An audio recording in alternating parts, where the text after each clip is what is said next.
Welcome to On Cooldown, the weekly WoW news show where we talk about the happenings of World of Warcraft in 7-day increments. In today's episode, 8.2 PTR is close and we will have our hands full. New interviews with Ion shed some light on the future of WoW with new Azerite system, what the devs learned from WoD, Legion and now BFA, and more, so stay tuned.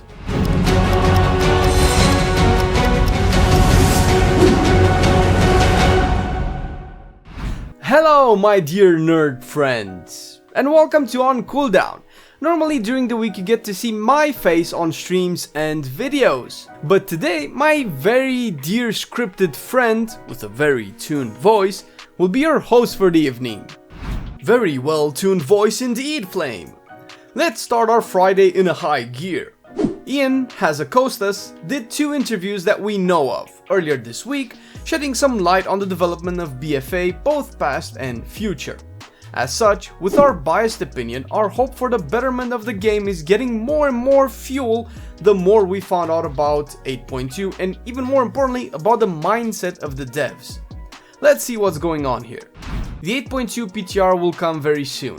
This is a bit too vague, I know, but it's coming and it will bring with itself a very large quantity of content. Especially we will have two new zones with new systems and activities. The details of them are foggy at best, but Ion did stress to mention that in 8.2 we will spend our majority of playtime within these two zones. What can that mean? Well, the only reason to still go out in Zuldazar and Kultiras is to farm world quests, materials for professions, grinding reputations to unlock whatever it is you want to unlock, and that's about it actually. Clearly we will still be doing dungeons on Mythic Plus, so for that most likely we'll still be out, but if Ion suggests we will be hanging around in Azshara and Mechagon for the entirety of 8.2, can be a very promising thing. We will probably have vast Suramar-like stories to uncover, and play through that will most likely culminate with the Azshara raid and the Mechagon Mega Dungeon. I personally am a huge fan of Suramar, and to be honest, it was the most immersive piece of content in Legion, and really in the whole game until today, and hopefully only until patch 8.2. I really hope we will get something like that, a proper faction to sympathize with and help most likely fight the evil forces of the Naga Queen. And whatever will go on in the Mechagon, I suppose. And with this, to calm you nerds down, we will not have a new allied race for any of you who maybe were expecting the Mechanomes, which personally I hope we never see them as a playable race, and hear me out a bit. Mechanomes are part of the machines left behind by the Titans to protect and manage Azeroth, same as the Stone Giants and Valajar and all the other things that eventually evolved into dwarfs, humans and Vulpera. I don't want to play a Titan race. To be honest, I never want to feel as powerful as I did in Legion, because if we ever will be as powerful as we were in Legion or more, then really we can make our own story. What's the point of having a king or a war chief if we are the strongest living being on the planet? That's not fun RPG, that's just Diablo 3 endlessly smashing and grinding demons. I want to feel like a complete useless guy on an adventure to become stronger. But hey, I'm weird like that. Also, it seems that the Azshara story will bring some unexpected surprises, which is very confident of Ion to say considering there are so many speculations running in the community at the moment as to how the story will unfold. Will we still be surprised by a plot twist? When we were all up in their business with Sylvanas and why was she such a little bee, they said wait for it. What are we waiting for it exactly? For her to be killed or dismissed by Saurfang? For her to turn a 180 and show us she really wanted the best for the Horde all along and we just didn't understand her? The Illidan as I call it? Or will it be the Garrosh, making the 5th time a Horde leader and or city has been attacked by the Alliance and or Horde players? Can we raid Stormwind please? What happened to the double standards? And the time humans enslaved orcs in interment camps? No moral grey areas for the Alliance it seems. Well, I mean, Ashvane. But I do make it a personal policy not to spoil stuff, and if you guys will post comments about the Red Wedding down below, I swear I will probably still respond to comments because that's how we will grow as a channel. But I will be very disappointed and take no action to change that. In another note, and we are segueing into a big conclusion by the way, the Azerite system will be revamped. I've wrestled with the word for about 2 seconds and yeah, we will still have traits and Azerite pieces, but we won't have to grind to unlock them anymore. Plus, we will have a progression system built into the neck. Now, we knew this before, but only vaguely. Ion refused to state anything to be 100% true until now. We will get active abilities from our traits that we can actually drag onto our bars. The Azerite traits and the next systems will be linked it seems, but we don't know how yet until the PTR hits. This is awesome news and I cannot wait to test all of it out.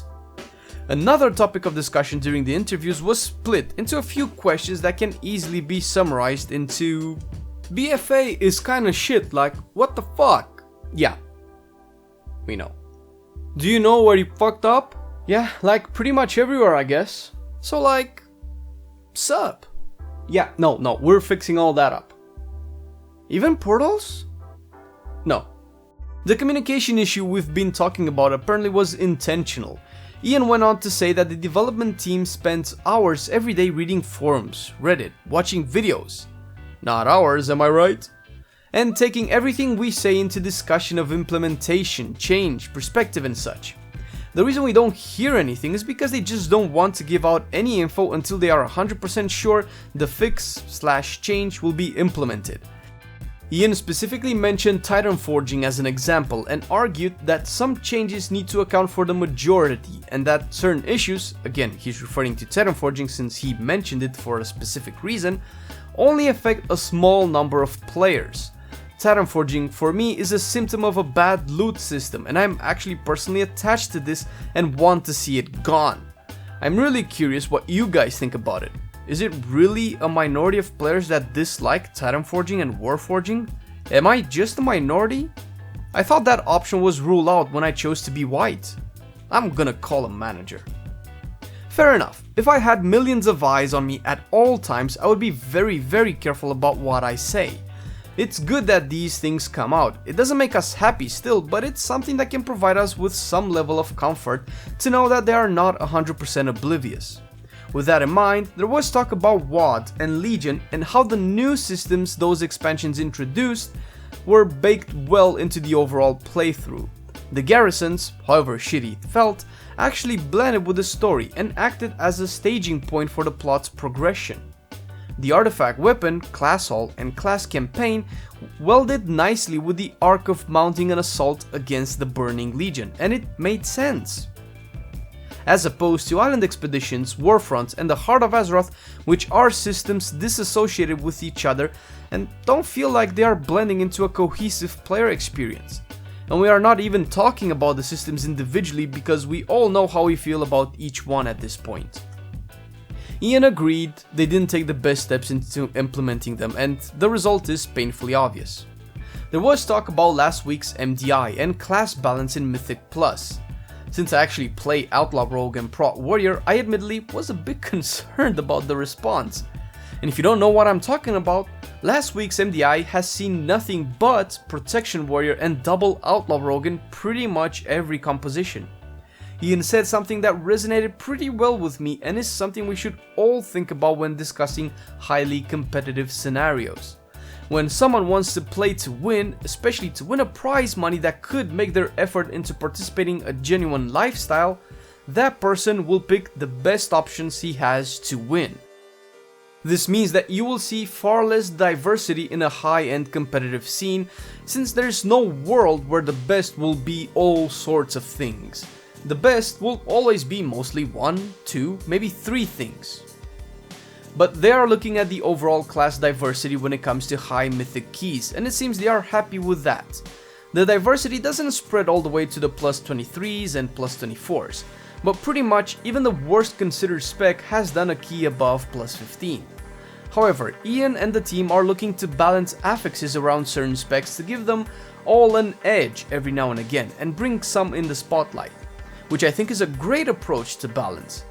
Homogenization is not something fun. If all the classes perform the same, if all of them are good at the same things, we have no variety. But play to certain strengths and weaknesses and things can get interesting. A question was asked about a 4th spec to be added, but really they should have said an extra spec because druids have 4 already and demon hunters have 2. The short answer is no, we won't have a new spec soon. The long answer is that it's a possibility but not a priority. The development team prefers the current 36 specs in the game be addressed and fixed to a point where everybody can be satisfied, which sounds like a utopia to me. But it does make sense. How can they think of an extra spec with the current bland ones we have in BFA? And for me it sounds unrealistic considering in the last 3 expansions more than half the specs in the game have changed dramatically to the point where you can't even compare them to their initial release anymore. Yes, Outlaw, you are there in the discussion. This is also a talk I've been having with Marcelian. He dreams of a day when classes get the 4th spec as a PvP spec like battle mages. Essentially mages with staves that fight in melee. You could say he has a really cool idea. Or you could say he's looking for excuses to deal with frost mages as a red paladin. I'll let you decide. Ian's response is something I personally agree with. It's better for them to add more flavor and depth to the existing classes than make another spec. His argument is not something I agree with though. He makes an argument that there are already so many classes with so many spells and cooldowns that if, say, a new PvP player would go into an arena, he or she would have to already account for so many possibilities, let alone add more on top of that. The argument that players might find it confusing, players are idiots, doesn't really fly anymore in a world with Path of Exile skill trees. I mean, we're clearly not looking to virtually date pigeons. Lastly, we had a post related earlier this week with a few hotfixes addressing some small bugs and also confirming artifact knowledge will go on until April the 22nd and April the 23rd for Europe respectively. I guess they learned their communication lesson from December. What does this mean to you? This means that the catch-up mechanic for your neck levels will stop in about 2 weeks, so if you still have alts with low neck levels, you might want to be looking into some island expeditions before the bonus goes away. The trend of Ian saying, "we messed up," has been going on for a while, and we covered that in past videos, which you can check up on our channel. Shout out to Mostars, our boys and girls working hard, making it way up to the Division 1 of Heroes launch in the Heroes of the Storm community. Congratulations on making it so far, guys, and I really hope that your only way forward is up from here on out.